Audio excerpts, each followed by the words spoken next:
What does a grief therapist do? I help people navigate the changes and challenges of life by creating safe spaces for good conversations, authentic conversations. More often than not, when we talk about grief, people think who died. But there is a lot of times we go through what we call non-death losses. For instance, we move children from one school to another.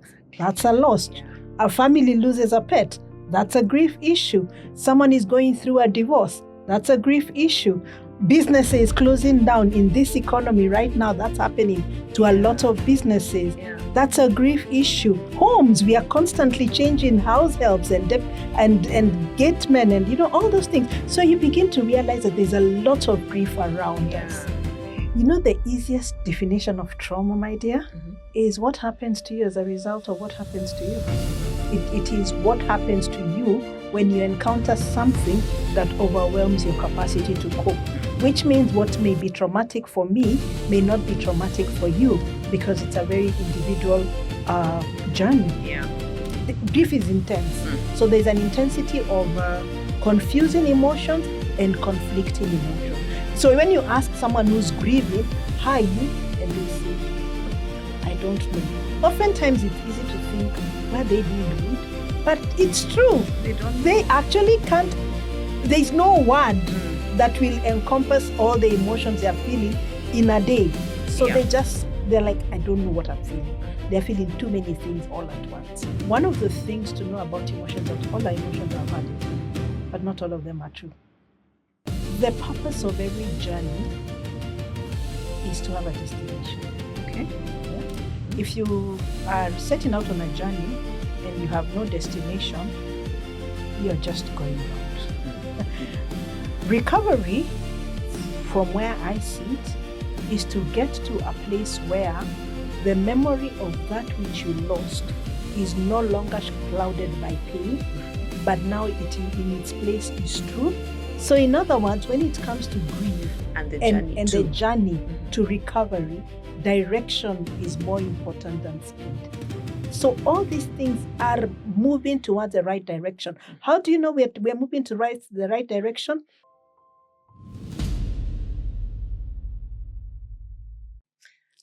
Hi, Mueni. Hi. Desky. Imagine. I think I have the right to call you that. Yes, we are. And we did well. Yeah, of course. And we were having conversations about workplace well-being. True. Right? Getting the coaching for that. So I'm really glad that you're here for us to have this conversation. This is connecting generations, really. A place where we can have conversations cross and equip different generations to basically connect despite the many things that go on in life. And yes, grief is one of them. And here you are, because I consider you my expert. Yes, my personal go-to person when it comes to matters grief. Right? Asante. Welcome, everybody. We're going to be having conversations, continuing to have these conversations on workplace well-being. And today in particular, we're going to be looking at grief. What happens with you, what happens at work when you go through a loss. And I'm privileged and honored to have Mueni Wambua, psychologist and friend of mine, colleague, to take us through this topic. So, karibu sana. Asante sana. Yeah. So let's start off by just a brief introduction. What does a grief therapist do? I help people navigate the changes and challenges of life by creating safe spaces for good conversations, authentic conversations. Authentic conversations. Yeah, that's all I do. Now, do you do it to individuals or group? Can you help in an institution? I do it for individuals. I do it for families and organizations. Fantastic. Yes. So if an organization has a need to basically guide their workers or support their workers through times of grief, you're the person they can call. Yes. Fantastic. So if we can get into these conversations, grief comes about as a result of somebody losing not just someone, but any loss. It doesn't have to be a person that has died, right? And I bring that up because some people still go through grief and then they're undermined because nobody died. So please help me expand causes and reasons why we end up finding ourselves grieving. Okay. I think the best place to begin would be the definition of grief. grief is essentially defined as the normal and natural response to loss. Now, what is loss? I had something I considered precious, I held on to, I considered valuable, and now I no longer have it, which means that grief is not, more often than not, when we talk about grief, people think who died. But there is a lot of times we go through what we call non-death losses. And we also, even sometimes, even before someone dies, for instance, in a situation where someone has been diagnosed with a terminal disease, we begin grieving at diagnosis before they even pass on. And so their grief is very wide when you think about it like that. You realize things, normal everyday things that we don't pause and think, that was a loss. So for instance, we move children from one school to another, that's a loss. A family loses a pet, that's a grief issue. Someone is going through a divorce, that's a grief issue. You and I are at that stage where our children are growing up and now we become empty nesters. That's a grief issue. Again, businesses closing down in this economy right now, that's happening to a lot of businesses. That's a grief issue. Organizations downsizing and my title changes. And now I stop being CEO, I become duty manager, another grief issue. Moving from one neighborhood to another, relocating from one country to another. All those are grief issues. Another one that we really don't think about, partly because of our individual biases and everything, but even a politician vying for a position and losing, that's a grief issue. But many times we think you deserved it, I mean, and so even as an employer, an employee resigns and they are going and you're feeling, oh my goodness, where am I going to start again? Homes, we are constantly changing house helps and gatemen and, all those things. So you begin to realize that there's a lot of grief around us. So I mean, that said, that could almost be overwhelming on a person, right? Yes. Because it means that if we look at it as a workplace, somebody could be going through, almost every team member could be going through grief almost around the same time. It doesn't always happen, but almost around the same time. So what are some things that organizations can end up being aware of so they're not tone deaf to what's going on with their people? I think one of the things organizations should begin to do is have programs and at least just create awareness on what is grief. Because currently, if I am going through a divorce, nobody is going to sit in the office, or if I'm going through a separation, nobody is going to give me a time off. Nobody is going to understand when my productivity drops. Nobody is going to understand that now my life is readjusting. Nobody is going to understand that I'm overwhelmed. Nobody is going to understand if I'm sitting at my desk crying, and yet I am going through a life-changing experience. So organizations need to let people know need to help equip people to understand what grief is. And even if not at the very minimum, let directors of organizations and HR managers and supervisors begin to understand what grief is, especially for front-facing, customer-facing departments. You don't want the person at the switchboard who's grieving. Because she'll get overwhelmed. You want to be able to, if you have someone who's grieving and they're a frontline person, you want to move them back and give them some space to catch their breath, to get a bit of their bearing before you put them back in front of clients, because they can get overwhelmed. So organizations need to be places of care and compassion. They need to be places of care and compassion. What is it going to take for them to get there? What do you think it would take for them to get there? I think all our organizations, and indeed, not just organizations really, we as a people need to become trauma-informed. Thank you for bringing that up. Yes. Define trauma. The easiest definition of trauma, my dear, is what happens to you as a result of what happens to you.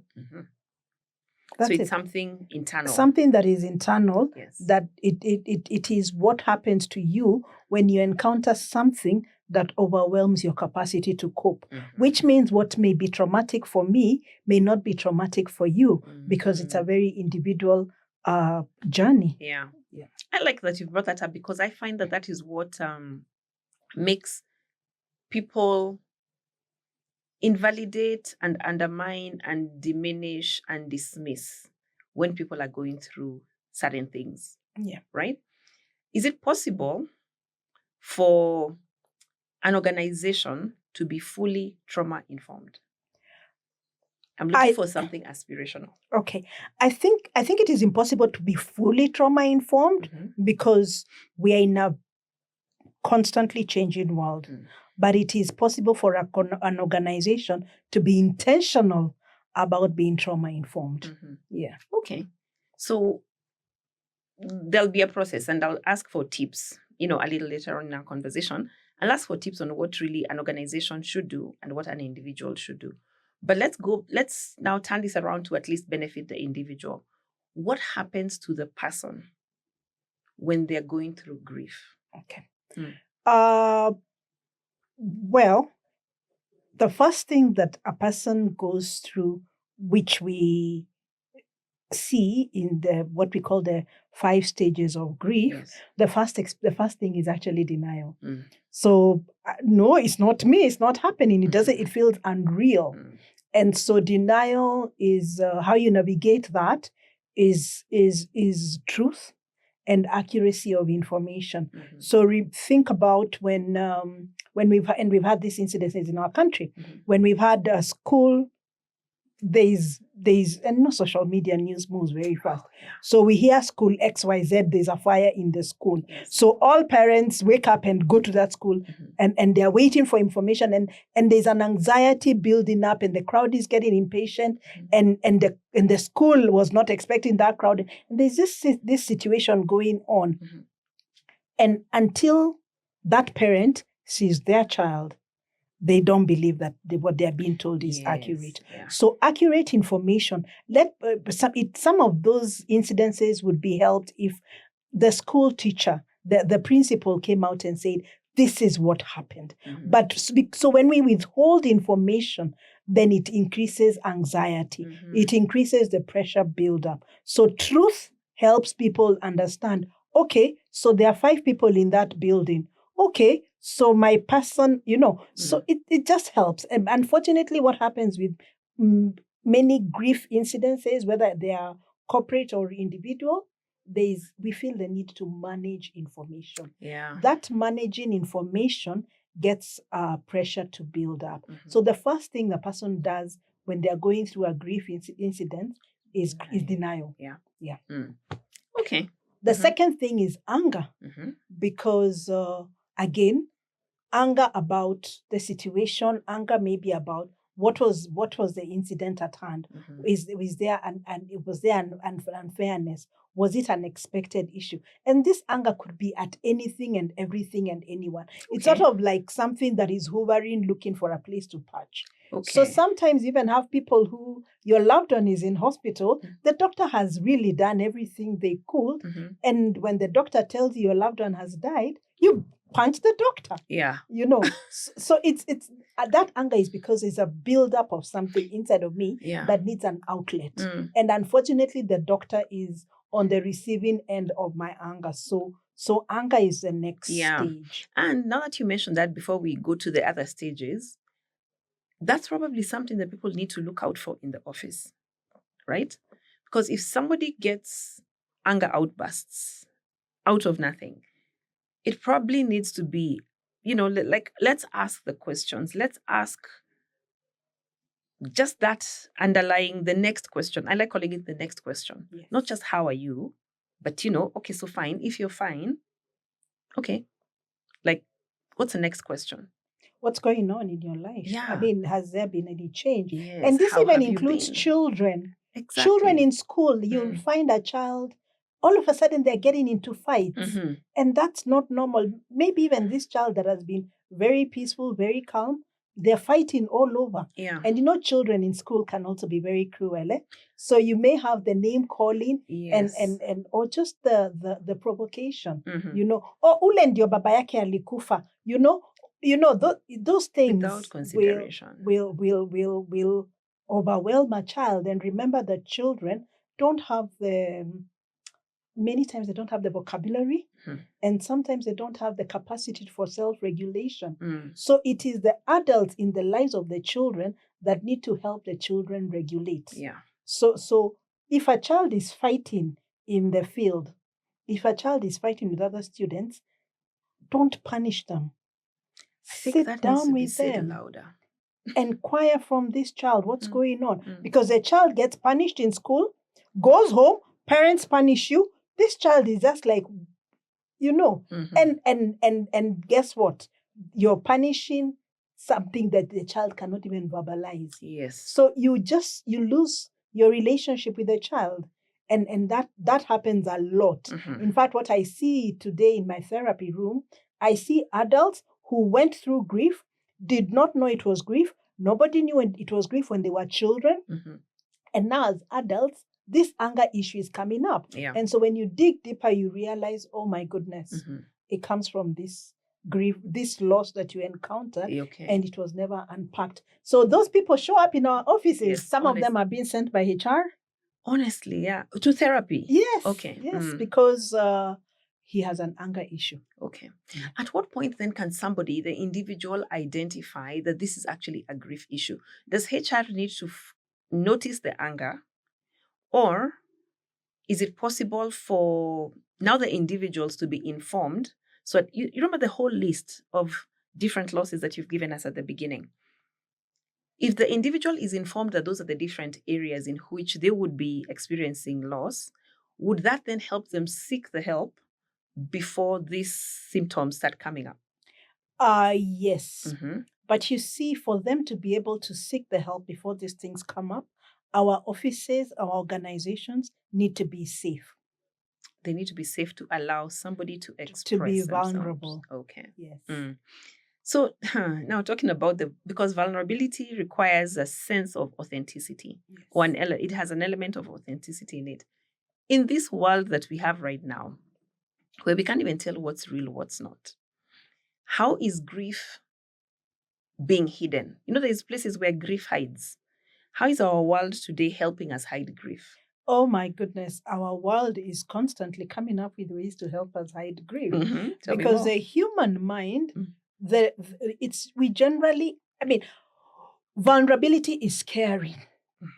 Vulnerability, I'm going to be judged. And then unfortunately, workplaces, productivity is celebrated more than authenticity. It is leave your emotions at the door. We have come to work. Yeah. Unfortunately, when you have that kind of culture, you end up having people who will decide, okay, here you don't care about me, so I'll do the bare minimum. Because when you're going through grief, by the way, grief is not a mental issue. So you're still the same intelligent, productive, capable person they hired. However, your productivity and your capacity is now different. Yes. It's been compromised. It's not gone, but it's been compromised. Yes. So whereas I was able to deliver 120% every day, now I'm at 40%, and I may not even be aware, I may not even be understanding why I'm at 40% from 100%. Think about it. Regular corporate scenarios, you lose a loved one. We give you 7 days compassion leave. Yes. Those 7 days are about running around, organizing a funeral, those 7 days are doing. Yes. You're busy doing. You're running. Yeah. We're going this. We are arranging for this. So those 7 days are about late nights, about crazy travel, and there are many big decisions that we are making in the midst of a life-changing situation, because I've lost my parents. That There's is a a lot. watershed experience. Exactly. There's always going to be life before mom passed on, life after mom passed on. Mhm. So you've given me 7 days. I am running around. I'm also fundraising. There's so much that is overwhelming me. In those 7 days, Yes. there's travel. We bury. By the time I'm done burying, You need to be it's back to work. Yes. Switched on as though you never left. Exactly. Mhm. So I'm back to the office, and that's when now I am done doing, and now I'm back to the office, and it is now slowing down, and now I can feel. Yes. And I get to my desk, and the report that would take me 2 hours to process, it's taken me the whole day. Yeah. And now they're asking me, what's wrong? Mm. We thought you finished with mom. Yeah. And so that's a regular corporate scenario I've painted. Yeah. And I think the other thing that, now that you've brought that up, and I'm going to tie it into the whole list that you gave us, and I think that's such an important list, there's also grieving the loss of relationships. Yes. Because right now, how they say, okay, we're doing this in Nairobi, much as it will have, global sort of listenership. But we say Nairobi is one of those places to be feared, because relationships are quite a minefield, right? And so we have people walking around both in schools, in the workplace, at home, with relationships just becoming chaotic. Therefore, we are grieving, and we are encountering people who are grieving on a daily. I like the fact that you're highlighting the fact that we need to be aware that those things will show up. So you've gone back to work, you've lost, whoever you have lost, or you've gone through the loss that you have gone through. It doesn't have to be a person. What's the third stage? The third stage is bargaining. So bargaining will show up like, I hope I can get through this. Bargaining essentially is a stage where the person is hoping that what they have been told is not true. They're hoping that it will turn around. They're hoping that there'll be better outcomes. There'll be a change. That's a place for believing for a miracle answer. My loved one is in hospital. Oh my goodness, Lord, if you heal my brother, I will go to church every Sunday. Yeah. So bargaining is a place where you're giving, offering to give what you have in exchange for what you want to whoever you consider to be a higher being. Yeah. So just that exchange. Okay. Yeah.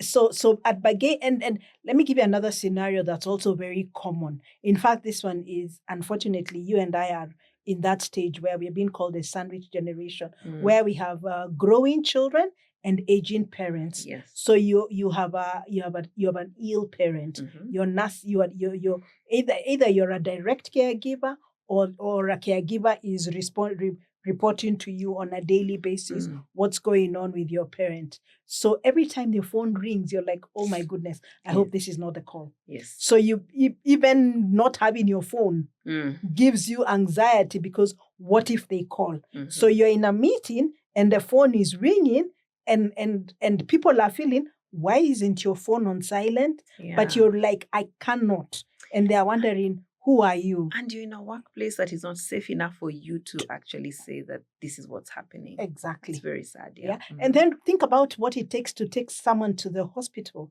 You'll take someone to the hospital for a 9 a.m. appointment and you'll be in hospital until 3 p.m.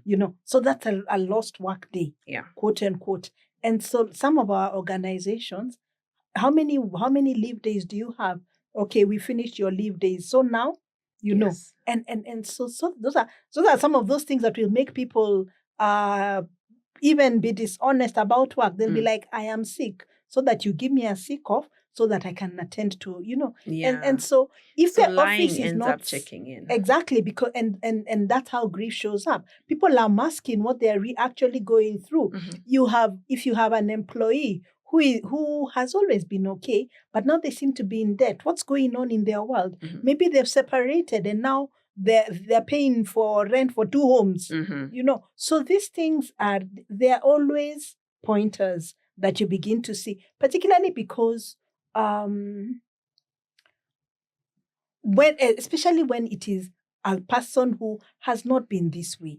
What is making them change? Yeah. People don't just change without there's always something that's going on. Okay. And that something that's going on may not always be obvious. So just to find out what's going on. And so is our workplace safe enough for me to be able to say, to be able to say to the supervisor, hey, Shalom is going through a divorce. Yeah. There are other things that people don't even think are losses. A miscarriage. Oh, no, yes. A miscarriage. Yeah. And they're like, but the baby has died. So you come back to work. You're young enough, you'll get another one. How many weeks was it? 4 weeks. That's what isn't even a baby. So my grief is dismissed. There are many complex grief situations in offices. I remember a while back, I wrote an article about this, and people really called me out and said I wasn't called very many nice names. It's the kind of names that, no, let's not repeat them. Okay, but anyway, So you were attacked for it. I was attacked for it because of an article I wrote, and it was an article that appeared in one of our local dailies. And I was talking about think about an organization. This man is an MD in an organization, or pretty senior in the chain, in the chain of leadership of the organization, and maybe he's been having an affair with his secretary, and then this man dies. Nobody in the office knows that this secretary was having an affair. So when she's breaking down at the funeral, people are thinking, "It's just a boss," But it's not a boss. She's lost a husband. Yes. She's lost her partner. She's lost us. Maybe even the father of her children. Maybe even the provider of her children. So she cannot break down in the presence of the family. Yeah. She cannot break down in the presence of colleagues. She cannot break down anywhere. She cannot tell anyone about the grief she's carrying. But guess what? The heaviness of the grief she's carrying. And one of the things I tend to be careful about grief is to not compare. Yes. But the heaviness of the grief she's carrying is very, very heavy, just as someone who's lost a spouse, a significant other. Because this was her significant This was her significant other. But there is no space for her grief to be seen. So her grief is completely invalidated. Yeah. And then she doesn't get the support she needs. And even when people know that she gets nothing but shame. Yeah. And condemnation. So were you attacked for giving that as the example? I was attacked for saying she doesn't deserve support. No, you were attacked for saying she deserves support. I was attacked for saying that her grief needs to be seen and therefore supported. So people did not want her supported? No, they did not think she deserved. In fact, the statement was, if she remained in secret, let even her grief remain in secret. Oh, wow. Yeah. That's brutal. Exactly. That's brutal. And I think people react that way because of their own, there is a worldview that we end up getting. So minus the worldview, I'm trying to imagine somebody whose husband has had an affair will react like that. Therefore, they're still angry about their loss. Because does that cycle ever end? I know you get to tell us, I know there's remaining 2. Does that cycle end? And does it follow the order? I know the answer is no, but demonstrate or illustrate for us what that looks like when somebody gets caught up in a cycle that you're not necessarily completing. Let's finish the 2 and then I'll talk about how the cycle. The cycle looks like. Great. The 4th stage is what we call depression. Now, it's important to note here that depression is different from a clinical diagnosis of depression. This is more of what we'd call a situational depression. I lost my job. I was depressed. I got a new job. The depression dissipated. So this is depression. And in this stage, you're consumed with the loss. You're consumed with that which you have lost. So even if I have 5 children and I've lost one, I cannot seem to be able to see the 4. You see that I'm just seeing the one that I lost. So in depression, you cannot see beyond your loss. And then the 5th stage is as acceptance. Now, the common misunderstanding of acceptance is where we run and embrace divorce. Oh, okay, divorce, I've accepted you, And for us who are of the faith, we say, all things work for good. So here I receive divorce. Or no, so here I receive death. But that's not true. That's not what acceptance is. Acceptance is purely see what is on the table and acknowledge it. Okay, my mom has died. I feel bad about it. I am broken about it. I don't have to run towards it, but it is here. So acceptance is simply seeing what is on the table. Yes. Yeah. Now, what you asked about the loop. Now, these 5 stages, it's very important to clarify that they are not sequential.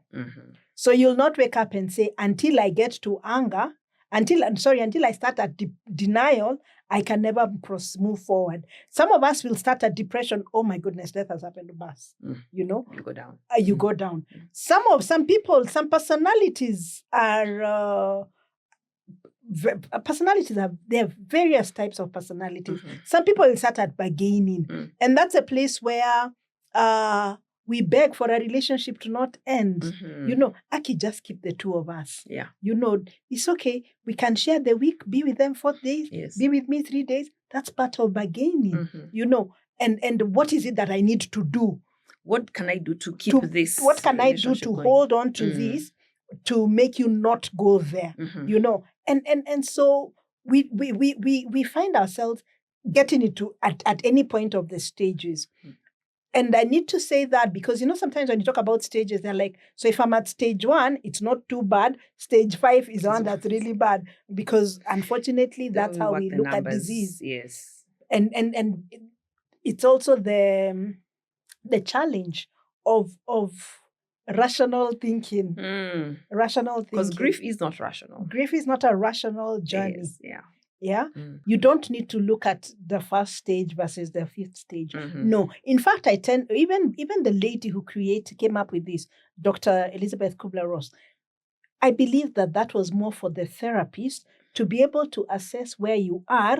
Therefore, you are given the necessary support for the different stage. Yes, not for you to be walking around saying, oh, you know me, I'm in stage 4 in my grief. Because ultimately, when everyone is going through grief, they will go through the different stages and they will manifest in different ways. At different times. Yes. The stages are not sequential.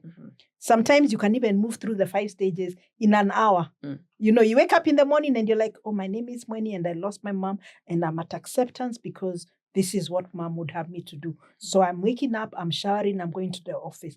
On my way to the office, I meet someone who was my neighbor 10 years ago. So they don't know mom has passed on. So I meet them, they start asking me, so how is mom? And I know if I start talking about mom, I'll break down. So I say, she's good. I'm in denial. So I move on from there. I meet another person and they're like, Kwani, you're still depressed, you know? I go to anger. From there, I go into a meeting. My phone has 5 missed calls from my child's school. I'm like, oh my goodness, not another loss. I'm going to bargaining. And by the end of the day, I go into depression because what kind of a day was that? Yeah. You know, so we are constantly bouncing off. Now, those stages. The bouncing from one stage to another causes what we call grief fatigue. So at the end of the day, you are so tired because there's so many emotions that are coming to the fore at any given time. There's an overwhelm. So there's grief is intense. So there's an intensity of confusing emotions and conflicting emotions. Confusing and conflicting. Yes. Expound on that. Okay. Confusing emotions is that there's too many emotions that look similar and are happening at the same time. Let me give you an example of if you go to the supermarket and I send you to go and buy cooking oil. Now, if you think about the range of cooking oils that we have, they are all within the same price range. And nowadays, the package, the more as yellow and whatever. It's else. yellow and something. Or it's clear and the yellow liquid inside. Exactly. And so sometimes you find the difference between this and that is 5 shillings. So the decision to choose this or the other is not always going to be about the price. Yeah. So, you know, I'm standing there. If you send, some of us, if we send our husbands, he'll call me like, which one do we use? Because, you know, they all look alike. Yeah. You know? So that's what confusing emotions look like. I am feeling so many emotions. I'm angry. I'm betrayed. I'm feeling betrayal. I'm feeling overwhelmed. I'm feeling lost. They're all happening at once. And I don't. So when you ask someone who's grieving, how are you? And they say, I don't know. Oftentimes it's easy to think, were they being rude? But it's true. They don't know. They actually can't. There's no word that will encompass all the emotions they're feeling in a day. So Yeah. they're like, I don't know what I'm feeling. Mhm. They're feeling too many things all at once. Conflicting emotions is emotions that feel like they should not sit together at the same time. Mhm. They feel like they are opposite ends.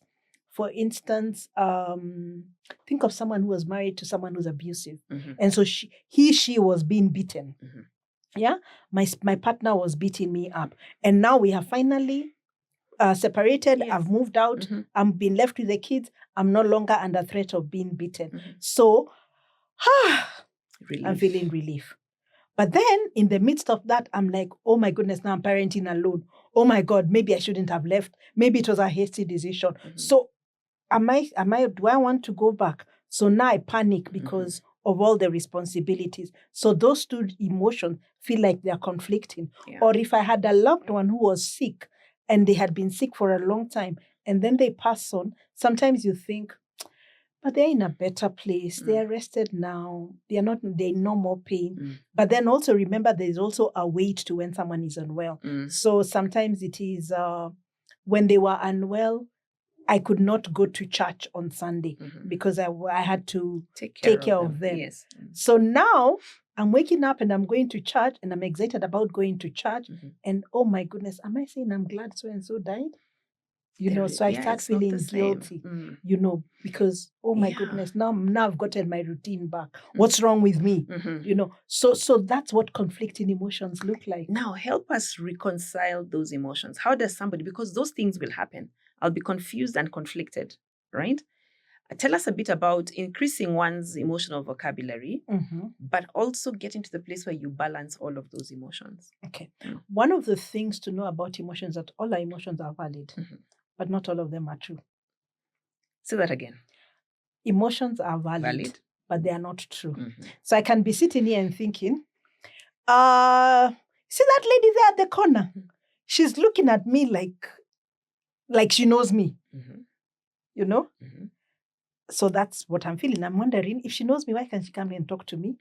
I'm getting a bit anxious. Irritated. I'm getting a bit irritated. I'm getting a bit concerned. Why are they staring at me for so long? In the meantime, the lady at the corner is actually not staring at you. They are staring at your earrings. And they're just thinking, I used to have a pair of earrings like that. What happened to them? I haven't seen them since I wore them to so-and-so's wedding. So their mind is elsewhere. Their mind is completely elsewhere. So while my emotions are valid because she's staring at me, she's not staring at me because she knows me. Her mind is elsewhere. So my emotions are valid, but they are not true. Yeah. Okay. And that happens a lot in the grief setting. That happens a lot in the grief setting. And so what we need to ask ourselves is, what is truth in this situation? So for instance, the person who was now able to go to church because their loved one has rested. If you sit down with all honesty, you have spent the last 2, 3, 4 years or months caregiving. In other words, it would be unfair to say that you're rejoicing this person died because the last 3, 4, 5 years or months, you have been making sure that they are alive. So when you say that we are happy they are dead, you're accusing yourself unfairly. Yeah. That is not true. So we must ask ourselves, is this true or is it not true? Yeah. So it will be valid, but it is not true. It may be valid, but it's not true. It's not true. Yeah. Okay, thank you for that clarification. Now, what is the ideal goal of grieving? When somebody is grieving, what should they be looking for to be able to have that balance in life? Like, how do they cope, but cope in a healthy way? Okay. The purpose of every journey is to have a destination. Okay. Yeah. If you are setting out on a journey and you have no destination, unapiga tu raundi. Okay. Yeah. You're just going round. Yeah. Yes. So what I usually ask people to start thinking about is, what would recovery look like for you? Now, remember that when we talk about recovery from grief, it can be very confusing. You see, I have a cold now, which means maybe in another 2, 3, and so I'm having a blocked nose, I'm coughing, I'm having a headache, Mm-hmm. a clogged chest every so often. Mm-hmm. In 2 weeks, when I say I have recovered from the cold, I have gone back to as though I never had a cold. Yes. So when we talk about recovery from grief, what does that mean? Because there is no going back. You can't go back to what it used to be. I can never go back. It's never going to be the same. That situation has permanently changed. Yes. Yeah. So when you say recovery, what are you talking about?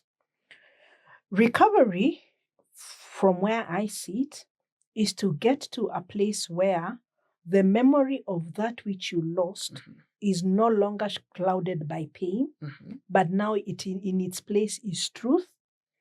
And by truth here, I'm talking about sometimes when people die, we only remember a certain version of them. When we lose jobs, we only remember a certain version of our job. When relationships end, we remember a certain version, but we don't remember that my dad passed on. He was a good father to me, but he was not a kind person. He provided well, but he was a cruel man. Yeah. You know, so to remember them in truth is to remember in the fullness of who they were. Okay. In to remember them both their dark side and the good side, because no one is all dark. No one is all dark. Yeah. People have some light in them, and people who are light have some darkness in them. So remember them in the fullness of who they were. I love my mom, but she had a temper. So I remember her and her temper. What it is. I call it in the fullness of what it is. Okay. And that is such a big issue, because many of our religious situations and social situations do not want us to speak truth about the dead. Yes. So if you say something it's like that, called it is ill. It's called speaking ill of the dead. Exactly. Yeah. But you're just talking about who they are. So sometimes we usually say some of the people, if they were to stand up and listen to the things people say at their funerals, they'd be like, you sure you're talking about me? I wasn't that person. Because the things you're saying are so not who they were. Yeah. So truth. Speak truth in that situation. Speak truth about your relationship. Speak truth about what you've struggled with. Love them in the fullness of who they were. This is my father. He was an irresponsible man, but I loved him all the same, because when he was present, he was a fun guy. Truth. Yeah. And love. And then finally, gratitude. This is not the forcing down your throat of be grateful that you had a father. It is to be able to say, you know what? For this period of time they were alive, for this period of time I got to know them, I am grateful. I am grateful for these lessons that I got to learn from them. I am grateful for, even if it's a father you never met or a mother you never met, I am grateful that through them I was born. Just find something to be grateful for. And back to what I was talking about, having an idea of the journey. If we say we are going to Mombasa, there are different ways to go to Mombasa. We can take a flight, we can use the SGR, you can go by road, you can take Nduthi and stop at every point. Yeah. There are different ways to go to Mombasa. If I asked you today, you and I are going to Mombasa. You take a flight to Kisumu, and I take Nduthi to Mombasa. Who will get to Mombasa before the other? The one going to Mombasa. Yes, because the person who takes a flight to Kisumu is going very fast in the opposite direction. Yes. Yeah. So in other words, when it comes to grief and the journey to recovery, direction is more important than speed. Direction is more important than speed when it comes to recovery in the journey of grief. Okay. So even just to wake up and say, in the early stages of grief, even taking a shower is energy. Yes. And then going back to the office, even the drive to the office and getting to your desk and being able to produce absolutely nothing is still a journey, is still progress in the direction of recovery. Why do I say that? Because this person is committed to assuming a level of normalcy to their life. Life before the loss. They are committed to that. They may not necessarily have the skill, they may not necessarily have the support they need, but they're showing up. Yeah. So that's you're still on the right direction. Even seeking therapy, even just saying, I'm going to pray, I'm going to do this. So all these things are moving towards the right direction. How do you know we're moving to the right direction? When we are making choices in our grieving journey that enhance our well-being for today and tomorrow. Okay. So and that's what healthy grief. That's what healthy grief looks like. Yeah, yes, just one step at a time. Yeah. So you're saying that we are doing things that are going to enhance our well-being just for this moment. Yes. Today, farthest tomorrow. And then tomorrow you take the next step. Sometimes when you're grieving, even today is too much. Yeah. So just this hour. Just this hour. Yes.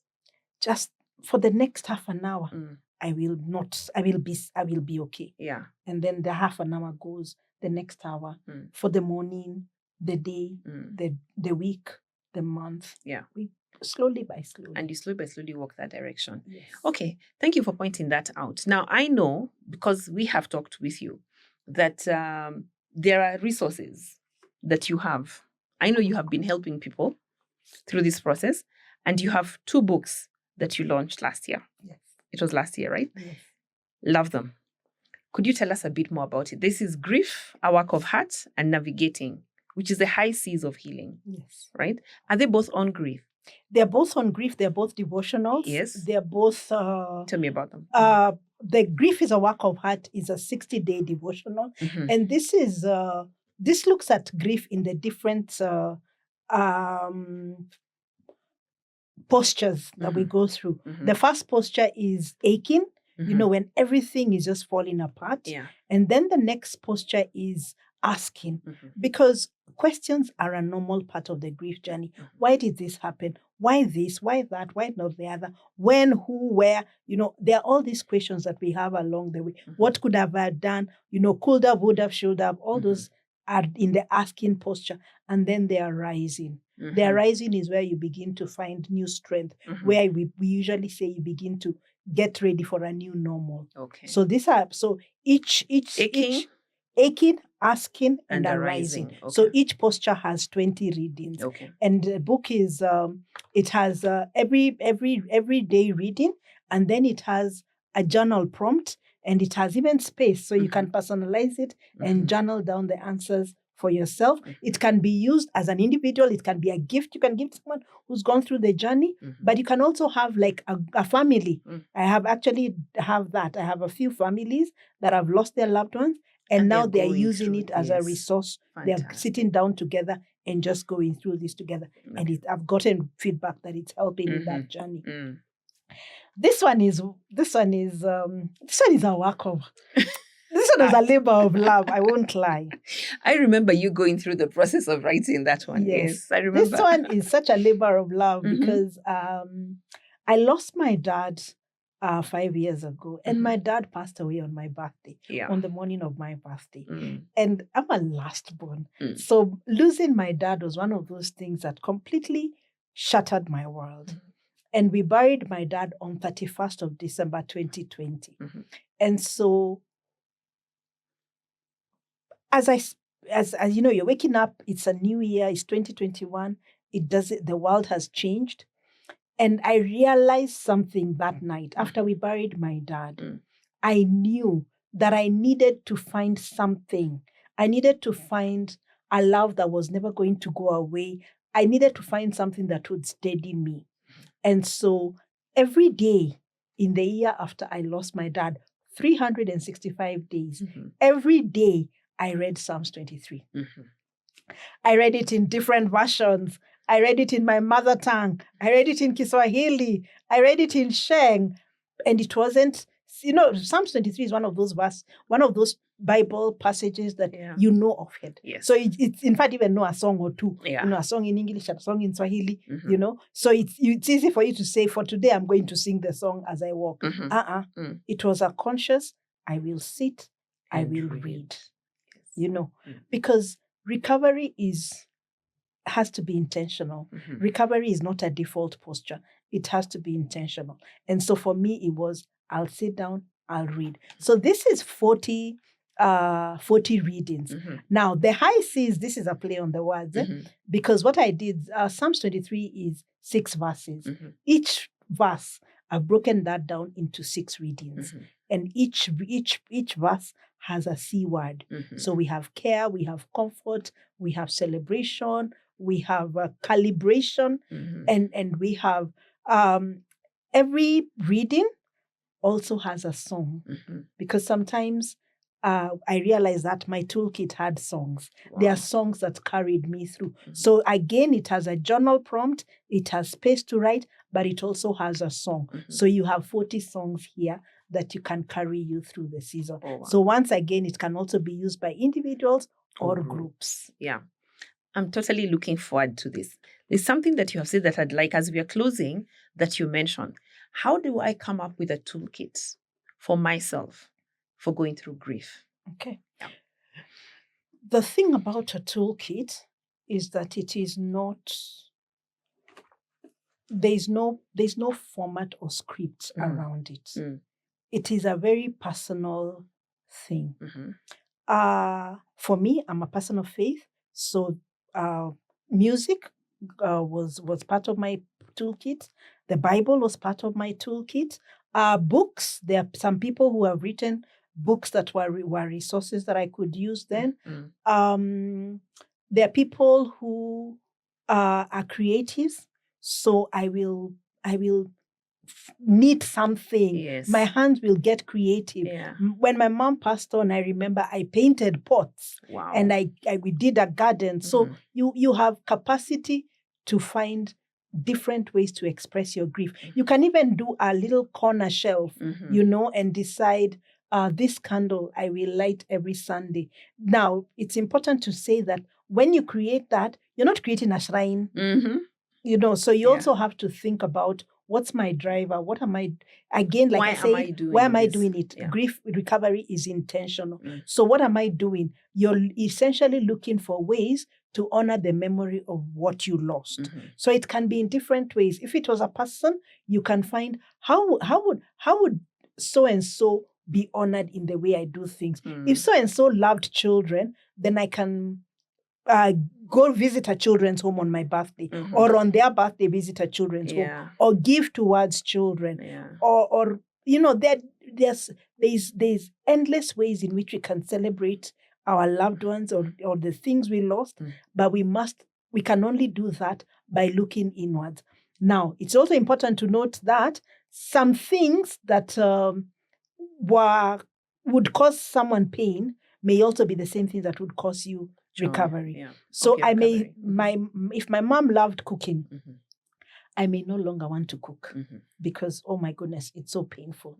And then, and so I'm done. So asking me to honor her memory by cooking is not going to work. But then that's not it. My mom was not just about cooking. There was something else. Or I can find, people are hiking.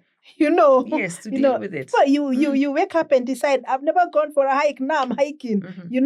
And so it's just to find that outlet. Your thing. Find your thing. And it's a very individual thing. For me, writing is my thing. Helping other people is my thing. So you just and now it's also important to remember, just because in this loss my thing was knitting, in this other one my thing can be hiking. Yes. It doesn't, this thing has no formula. You don't have the same output or outcomes for each. You don't have the same outlet for each grief. The same outlet for each grief process that you go through. So how do you find out what the outlet is? Get in touch with yourself. Be out. Remember what I said? Truth, love, and gratitude. Truth, love, and gratitude. Those are the things that will get you through recovery. Yes.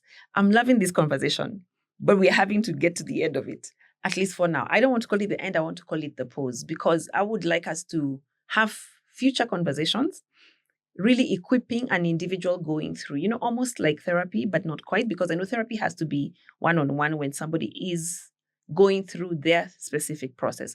But I like that you're saying truth, love, and gratitude are amongst the things to take on as you're working your way through the journey to recovery, right? And in there, in all that you have said, I had that you connect with people, connect with yourself. There's something that you said, you cannot grieve on your own. You cannot heal when you're on your own. So it's something that you can we can pay attention to and keep doing that. Yes. Right? Now, we have a way of ending this. Okay. Where we play a little game. Uh-huh. Mainly because life, like grief, spin the wheel and you never know when it's going to catch you. So I want us to spin this wheel. Mm-hmm. You will spin the wheel. Mm-hmm. And whatever you land at, I will pick up a card. Okay. And you can, okay. So hold on. There you go. Don't spin like you're scared.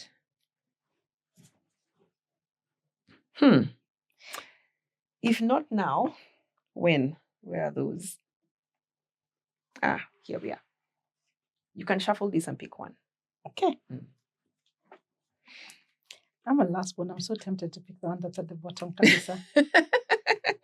Last ones even want to pick the one at the bottom. Okay. No, you're supposed to read it. Give me the others. Now, when? Mm-hmm. Every piece of plastic you have ever used reappears in your house.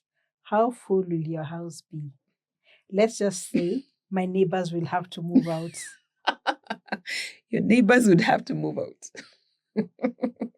Okay. Mm-hmm. So what can you do about it? I need to start talking to my neighbor.